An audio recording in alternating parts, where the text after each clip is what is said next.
Hi everyone, it's Caitlin from Really Big Plant. Thank you so much for joining me. So for this video, we are going to finally be repotting my really big Dieffenbachia that I've got over here. Really big plant.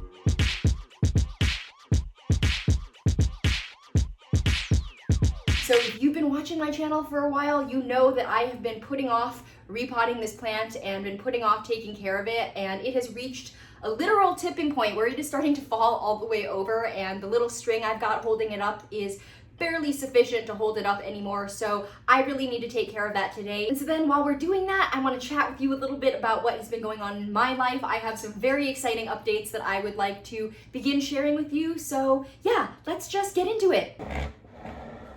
Okay, so let me position you so you can see my Dieffenbachia. So it's kind of hard to tell right now from here, but it is growing all the way up into my Monstera deliciosa I've got over here. Let me see if I can show you.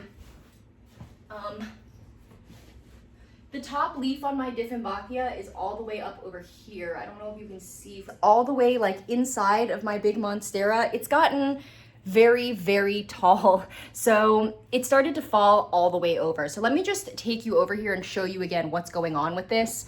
It is definitely in a little bit of a struggle. It's leaning really far over. All of the leaves face one direction, and the canes have bent very, very severely over to the side. And I think the last time I showed you this plant, it was not leaning so far, but I kind of nudged some of the furniture in that area and it ended up really slumping over a lot more, and now it's barely even being supported. So now is definitely the time to repot this plant. So let's just move it out of this location.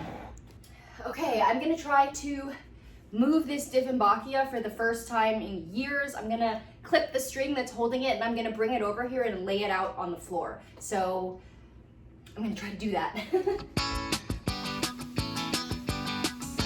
Got my scissors to clip the string.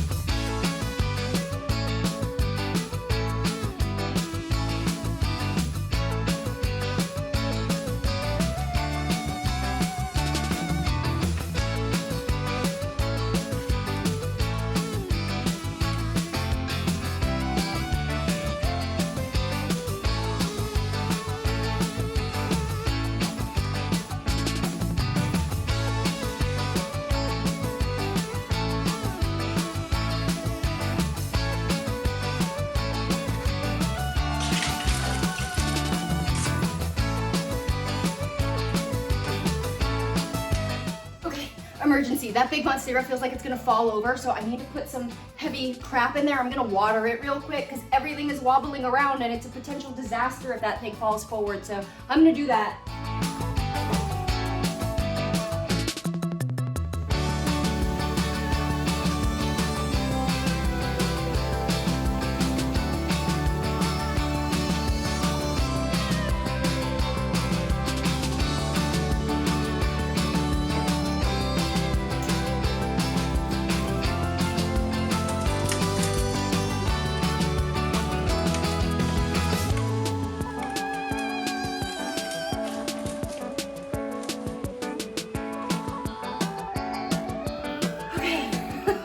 Scary. I just put a water jug on the backside of my Monstera because I felt like it was gonna fall over. I didn't realize it was kind of leaning on the Dieffenbachia, so this is a good reason why you should move around your plants every now and then, just to make sure that they're not moments away from a disaster. So, okay, let's keep going. So I did cut the string off the Dieffenbachia. I've left it here. It's been about 5 minutes, and it hasn't fallen over yet, but I don't want to leave it any longer, so let's move it.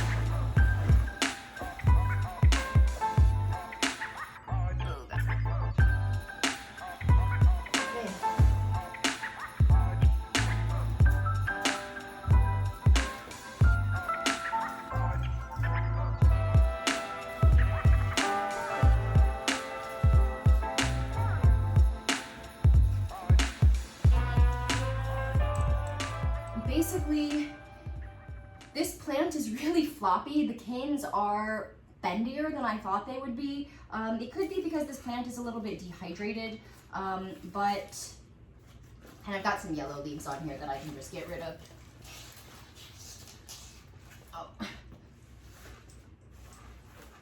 Well, whatever, that leaf will come off. So, let's take a look at what's going on with this, huh?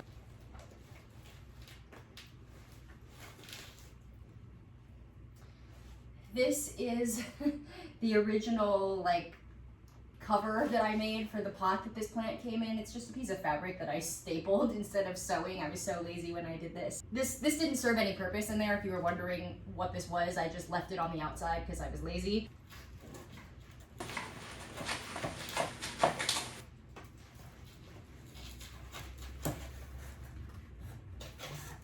Oh, nice. Okay, this plant has a nice looking root system over here. The roots look really healthy and white, so that's great.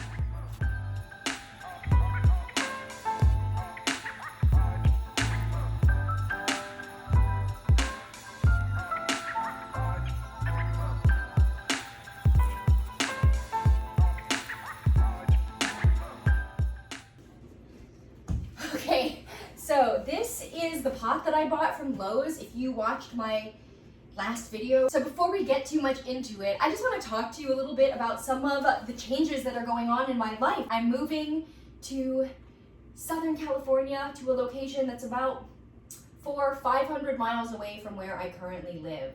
So I'm really sad to be leaving San Francisco. I love this city, but I've been wanting to move into a house for a while, to buy a house, and I don't think I will ever in my lifetime be able to afford a house in San Francisco. I am moving to deep suburbia in Southern California, and I could not be more excited. So I've got a lot to do between now and when I move. I don't want to give you too many details, not because I'm trying to be mysterious, but because things are not quite finalized yet, and I just don't like to speak too soon. But I'm moving, and hopefully the move is going to take place in about 6 weeks from now. So I've got a ton of crap to do. As I've been thinking about planning a move, I've been really on the fence about how I'm going to move some of my larger plants. So this Dieffenbachia has been struggling along in this sorry state, and I have not been changing anything with it because I thought that I was going to be able to move with this plant on its side, kind of like this. My original plan was to not repot this plant, to kind of put the whole root ball into a bag as if it was being shipped, like I ordered it online, and try to move with it in a container where it could lay down and I could put it in a bin that could then be stacked with other bins. But over the past month or so, it's had a growth spurt, and the leaves are growing really tall, and the plant got taller than I thought it would in that time. So I've realized that this plant is probably not going to be able to withstand all of the pressures of moving, jiggling around in a truck, driving all the way across California, basically. So I decided that we're going to repot it into this pot. So for this past month, I have been traveling more than I have ever traveled in my life, going back and forth to see houses and to take care of a bunch of stuff related to this move. I was going on trips like once or twice a week, and I've been gone pretty much every weekend for the past month. And so my YouTube channel had to take a little bit of a pause. I've been away from my apartment almost as much as I have been home. So there's good news and there's bad news. The bad news is that I haven't really done any plant chores worth mentioning in the time that I've been gone, and I've really fallen behind on a lot of my plant care, and my plants are kind of in a little bit of a struggle state right now. But the good news is I haven't done any plant chores worth mentioning, and you guys have not missed out on anything because I've basically done no plant care in the time that I've been gone. I mean, I've watered my plants, but I haven't really done anything to them, and it's a big mess in my apartment. So these next few weeks are going to be a lot of videos related to me trying to get my plant collection into a state where I can pack it up and move it. I do not intend on getting rid of plants. I mean, I have a small batch of plants that I think are going to get given away to some friends and to some people that my husband works with, but most of the plants are coming with. I feel heartbroken at the thought of giving away plants, even my trash plants. I just want to bring them with. If I'm renting a huge truck, we're gonna make it happen. So that's what's gonna be going on for these next few weeks. Lots of exciting stuff, lots to do. I feel totally overwhelmed, and honestly, I really am very excited to be able to get back into my normal routine where I get to obsess over my plants and dedicate a lot of time to loving and caring for my plant collection, and I just haven't been able to do that these days. But also, that's just one of the reasons why I love plants so much. They are able to be so enriching for your life while simultaneously not imposing too much restriction on what you're able to do, if you're willing to rehab some sad plants every now and then. So my plants are in a little bit of a sorry state these days, but that's okay. I know that they will get better, and I know that I will be able to devote my full attention to them again very soon. So yeah, I'm really excited to share all of the details of how I'm going to figure out my move. I plan on sharing every step of that process with you guys. If you've been watching my channel for a while, you've probably picked up on me hinting about moving for pretty much the entire time I've had this YouTube channel. And the reason is, for the past like 2 years or so, I have believed that I'm about 6 months away from a move. And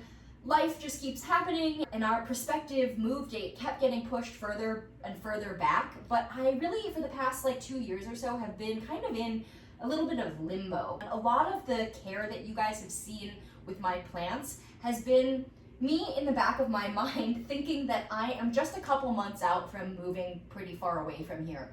And that has led me to do things like never repot my plants or try to encourage them to not grow too much. So I'm really excited to make this transition into a slightly bigger space and to finally have this move happen in my life. Then I will really be able to take a lot better care of my plants and repot them and encourage them to grow as much as possible rather than trying to stunt them and stay small so that they can all fit into my apartment. So I tend not to talk too much about what's going on in my personal life on this channel, not because I'm trying to hide anything from you guys, but just because, you know, I like to talk mainly about plants on here.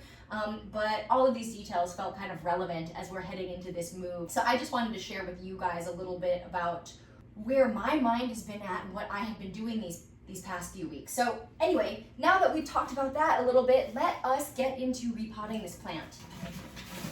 Oh gosh, this is so dusty. It's just been sitting by my shoes past month. I'm just ripping this piece of cardboard to keep under the pot while I work with it. Okay, and then I also have this bamboo pole here, the same bamboo poles I use when I repot like every big plant. They're pretty tall. They're, I think, like 6. See, my wingspan should be about 5 feet. I think this is about a 6-foot pole.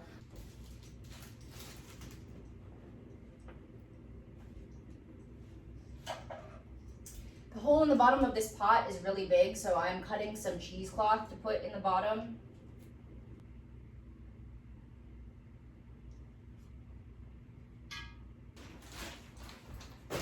Okay, so I feel like I always do this to myself. I try to repot a really big plant and then I don't have enough soil. Hopefully this should be enough. I might be a little bit short, but my plan is to take this Dieffenbachia and to repot it into this pot kind of low down and to bury the trunks past the point of damage. This plant has this one cane that's really messed up all the way at the base of the plant from right after I first got it, or not long after I first got it, and it fell off a shelf from really high up and it got all sorts of messed up. And I never really did anything about it since that happened. So the plant has just been growing and growing miraculously tall somehow on this tiny little bit of broken cane. And now what I've decided to do is when I repot it, I'm gonna just bury the canes well above the point where there's breakage so that the plant is supported.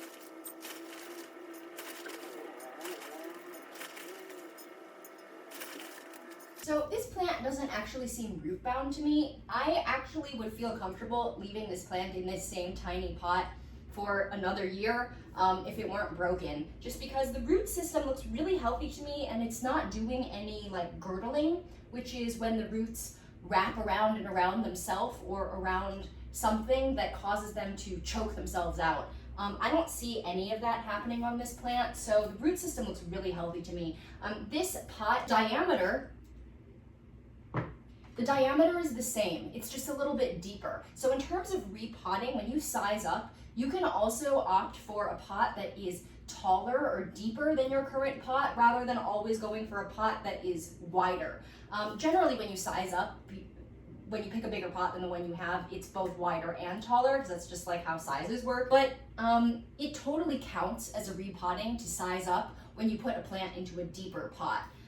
So that's how I'm thinking of this. This pot is really not much wider than the pot that it was in before. It's just gonna get a little bit of extra depth. Take my pole, cram it in the back.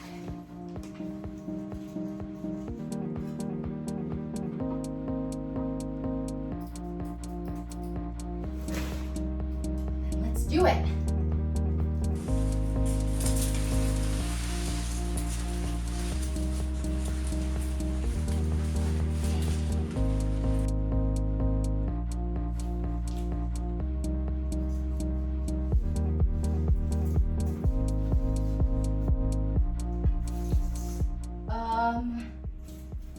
I planned this poorly.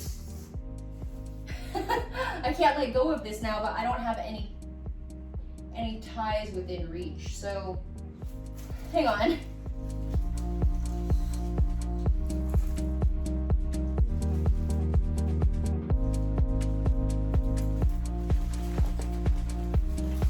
Oh gosh.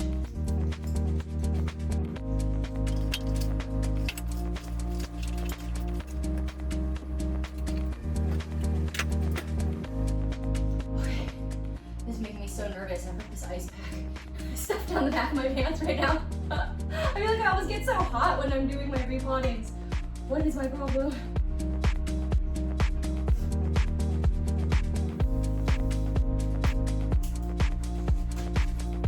So I'm just pre-cutting myself some pieces of this tape.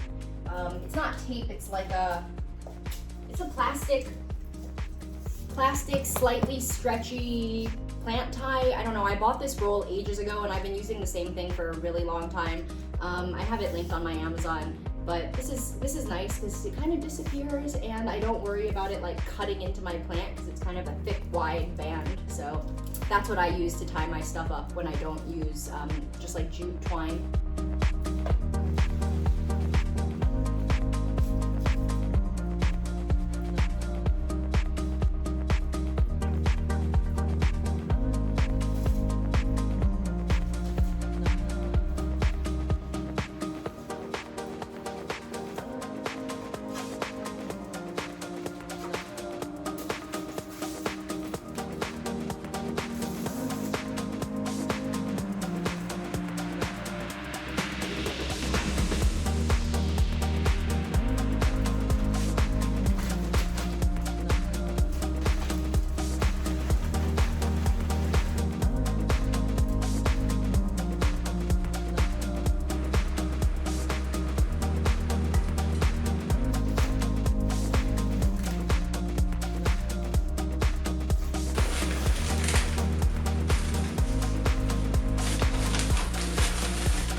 Okay, yay, I feel super relieved. I feel like it doesn't look as good as it did before because the leaves have kind of rearranged and they're not so fanned out so perfectly to get the light, but it'll reestablish in time, and I don't think that this is gonna fall over or go anywhere now. I buried the whole plant about 6 inches deeper than where the soil line was previously, maybe even a little bit more than that, and I've got a solid like 2 or 3 inches above that broken point that are buried in the dirt. So I think now the combination of the bamboo pole that's on there as well as all of this additional soil this should be ready to go. It's gonna probably be in this pot for a very long time now, as long as nothing happens to it. So I feel so relieved. You know, the sap from Dieffenbachia, by the way, is very, very toxic. And I've noticed that my hands are really itchy as I'm working with this plant. There were a couple leaves that I pulled off of this right when I started working with it, and I just cut one off, and it's leaking this sap. And I've noticed that it's making my hands itch a lot. So I would recommend to wear gloves when you work with this plant.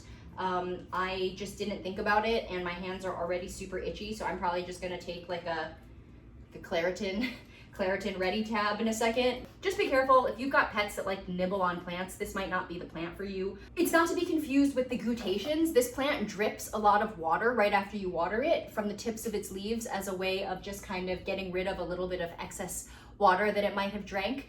The water that drips off of these leaves is not toxic, but if you have breakage on the leaf, or you cut off a leaf and you've got some juicy bits, that is where the toxic sap is located. So if you notice that this plant starts to drip some water the day you water it, or within a few days of watering, that's not that this plant is like leaking toxic sap. It's just gutating, means it's just dripping a little bit of excess water.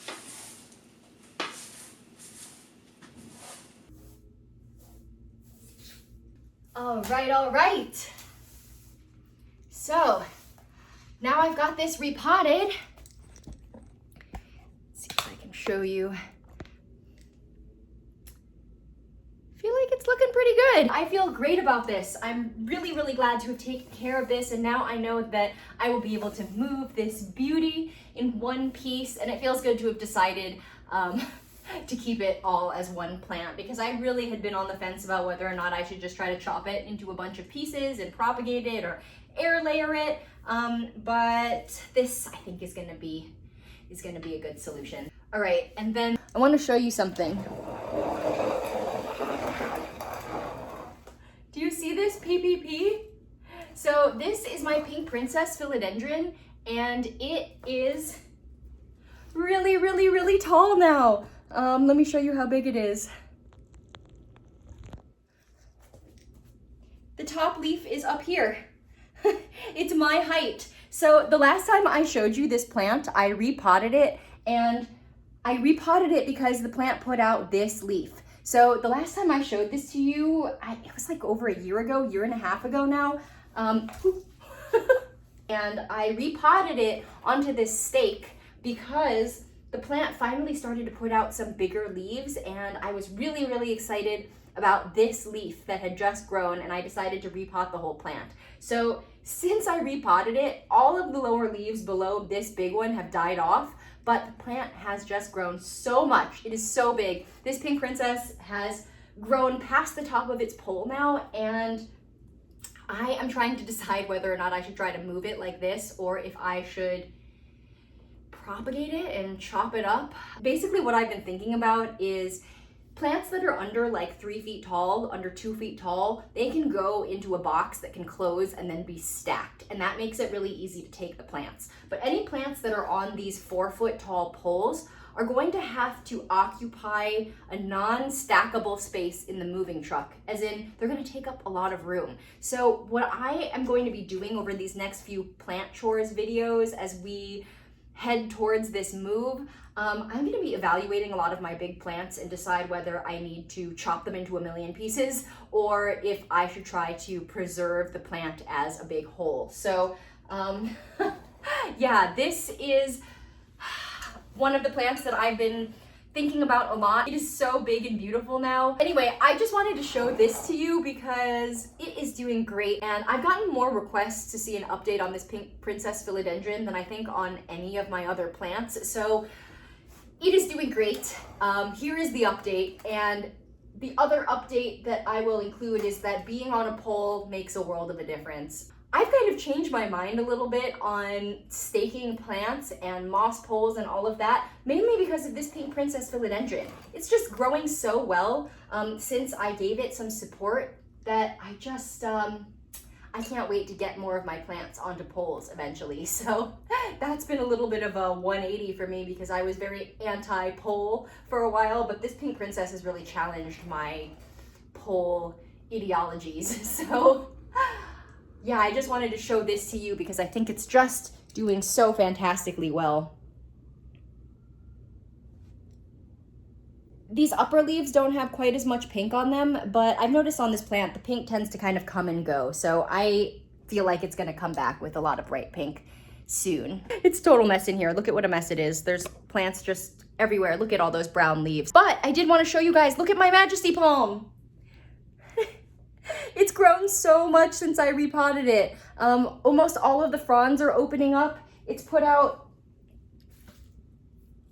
just a ton of new growth and is looking like an actual palm tree now. So that is really, really exciting. Since I repotted it, it is definitely happier and it is definitely growing. So that is really good news. Let's see, what else can I update you on really quickly? Oh, I overwatered my snake plant wall for the first time ever. I got totally confused and just completely lost track of time one week, and I accidentally watered my snake plant wall twice in 1 week, which is not something that I have ever done. I normally water it once a month, maybe once every 3 weeks, but I usually try to only water it about once a month. So the fact that I overwatered this plant to me is telling of how busy I've been and how much I just totally have lost sense of what day it is and what time it is. I traveled twice in a week and I watered this plant right before I left and then right when I got back, and it just totally slipped my mind. And I had some die off on this for the first time ever. It really only seems to have affected like 1 or 2 of the plants, but I do have some of these yellow leaves on here now. So yeah, they're just gonna come right out. So this was from overwatering. The leaves turned kind of mushy first and then they dried up. Once I pull out these yellow leaves, this is gonna be fine. Yeah, do you see how this is mushy and disgusting? So when you underwater a snake plant, they usually don't go through a phase of being very yellow and like limp. Usually when you underwater a snake plant, they don't do this. They don't ever look like limp and gross. If anything, the leaves will just kind of shrivel up and get totally dried out. So if you notice that your snake plant is dying and going through a phase where the leaves look like this before they get to this stage where they're crispy and dry, it probably means that you're probably overwatering your snake plants. So just a little update on that. It looks way better now that I just pulled those yellow leaves out. Looks like I've got one more here. So yeah, not too bad, but I was kind of bummed and annoyed at myself that I overwatered this snake plant wall because that's not something I've ever done. So anyway, there's my little update. Got these 10-inch plastic trays. I just like to order tons of these in different sizes on Amazon. The other thing you can do is when you buy plants in a plant shop, especially if you get kind of a larger size plant and don't buy a pot for it, a lot of plant shops will give you these or charge like $1 or 50 cents or something, not too much for them. So if you only need one, a lot of times if you go into a plant store, if you ask nicely in a non-entitled way, the employees there might just give you one of these if that's something they're allowed to do. Whew. Okay. I hadn't thought about this, but since I repotted it, the plant sits lower down now. So if I put it on this side of the couch, these leaves will probably die. That's okay though, they're gonna die anyway and it's continuing to grow.